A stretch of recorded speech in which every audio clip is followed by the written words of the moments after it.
Coffee and tea are mild diuretics. For every cup you drink, you lose approximately 60% of that volume through increased urination. So if you drink 8 ounces of coffee, you net about 3 ounces of actual hydration. The rest is pulled from your body's existing water stores. Juice, even unsweetened juice, causes rapid blood sugar spikes that trigger your kidneys to dump both glucose and water. Diet sodas contain artificial sweeteners that actually worsen insulin resistance.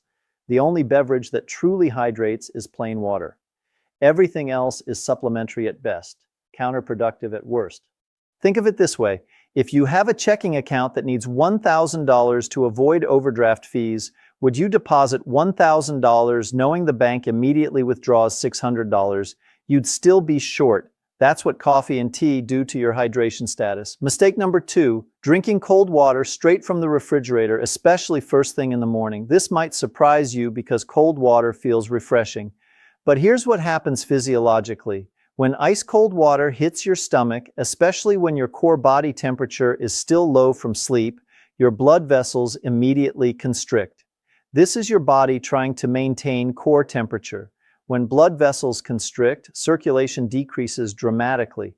And where does glucose need to go? Into your cells, through your bloodstream. Constricted blood vessels mean insulin and glucose can't reach their destinations efficiently.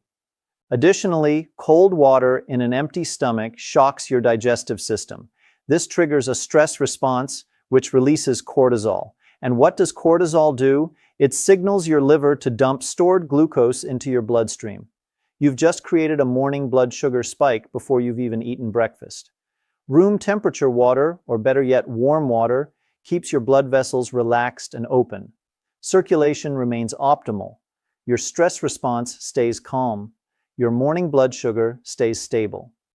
Mistake number 3, drinking large amounts only when you finally notice you're thirsty. Remember, your thirst mechanism is impaired. By the time you feel thirsty at age 65 or older, you're already significantly dehydrated. But then what do most people do? They drink 16 or 20 ounces all at once, thinking they're fixing the problem. Your intestines can only absorb approximately 8 ounces of water every 20 minutes. Anything beyond that amount simply passes through to your bladder and comes right back out. You haven't hydrated your cells. You've just taken an expensive trip to the bathroom. It's like trying to water a garden with a fire hose. The ground can't absorb it fast enough. It runs off. The roots stay dry even though you've used a lot of water. Proper hydration requires small, frequent amounts throughout the day. Think of it as maintaining a constant, gentle rain instead of one massive downpour. Now let me teach you the exact protocol I use with my patients. I call it the WTR protocol. W stands for water itself, pure and strategic. T stands for timing, the specific schedule that optimizes glucose control. R stands for regulation, the way your body learns to predict and respond. Let's break down each component. First, water quality matters more than most people realize. Tap water is fine if your municipality has good filtration, but I recommend filtered water if possible. Not because of dramatic toxins, but because minerals matter. Here's my specific recommendation. Use filtered water and add back trace minerals. You can buy liquid trace mineral drops at any health food store, usually for about $10, and they last months. Why minerals? Your cells don't just need H2O, they need electrolytes to create the electrical gradients that allow glucose to enter. Think of minerals as the keys that unlock your cell doors. Water without minerals is like showing up at a locked door with no key. Specifically, magnesium is crucial for insulin function. Nearly 70% of people over 60 are clinically deficient. Potassium helps regulate glucose levels. Sodium, in appropriate amounts, is essential for cellular hydration. My recommendation: add 5 drops of trace mineral solution to every 32 ounces of water you drink. That's it. Simple, inexpensive, dramatically effective. Window number 1, immediately upon waking before anything else. The moment your feet hit the floor, before coffee, before bathroom, before checking your phone, drink 12 ounces of room temperature water with minerals. Room temperature, not cold, with minerals, not plain. This does something remarkable. After 7 to 8 hours without fluid, your blood has literally thickened overnight. Your first drink of the day rehydrates your blood, allowing it to flow more easily and deliver insulin more effectively. Additionally, drinking water first thing signals your hypothalamus to wake up your metabolism gently. This prevents the cortisol spike that causes dawn phenomenon, that frustrating morning blood sugar rise that seems to come from nowhere. In cases like Robert's that I just described, this single step often drops morning glucose by 30 to 35 points on average. 35 points from 12 ounces of water at the right time. Window number 2, 30 minutes before each meal. This timing is critical. Drink 8 ounces exactly 30 minutes before you eat breakfast, lunch, and dinner. Not 15 minutes, not right before eating. 30 minutes. Why? This gives your stomach time to prepare. It activates digestive enzymes. It begins to dilute stomach acid to the optimal concentration for breaking down food. Most importantly for blood sugar, it slows gastric emptying. When food moves more slowly from your stomach to your small intestine, carbohydrates are absorbed more gradually. This creates a gentle rise in blood sugar instead of a sharp spike. Your available insulin can actually keep up with incoming glucose. Studies show this single habit can reduce post-meal glucose spikes by up to 35%. That's comparable to some medications, achieved simply by drinking water at the right time. Window number 3. Mid-morning and mid-afternoon between meals. This is when most people's blood sugar does unpredictable things. You're not eating, so you assume your glucose should be stable. But then you check and it's climbed 20 or 30 points for no apparent reason. What's actually happening?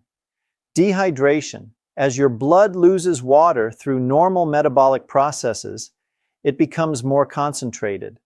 More concentrated blood means higher glucose readings, even though you haven't added any glucose to your system. Drink 6 to 8 ounces at 10:30 a.m. and again at 3:30 p.m. Small amounts, strategic timing. This keeps your blood volume consistent and your glucose readings stable. Window number 4. 2 hours after your last meal of the day. This one surprises people. Most have heard not to drink water right before bed because of nighttime bathroom trips. And that's true. Drinking at 10 p.m. and going to bed at 10:30 p.m. means you'll wake up at 1 a.m. needing the bathroom. But drinking at 7 p.m. or 8 p.m., a full 2 to 3 hours before bed, allows your body to process and distribute that water. You'll likely urinate once before bed, then sleep through the night. This evening, hydration does something critical for fasting blood sugar. It prevents your blood from thickening too much overnight, which means you wake up with better circulation and more stable morning readings. Here's what most people don't understand. Your body adapts to patterns. If you've been chronically dehydrated for months or years, your body has adjusted to function in drought mode. Your kidneys concentrate your urine more. Your brain suppresses thirst signals. Your cells accept less fluid. When you suddenly start drinking more water, your body initially responds by sending you to the bathroom constantly. This is normal and temporary. You're not actually hydrating poorly. Your body is simply recalibrating. Most people quit after 3 days because the bathroom trips are annoying. But here's what happens if you stick with it. Within 10 to 14 days, your kidneys adjust.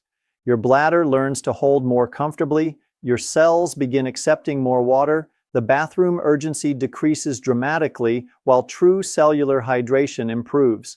This is the regulation phase. You're teaching your body to trust that water is consistently available so it doesn't need to stay in crisis mode. Additionally, drinking water on a precise schedule trains your circadian rhythm.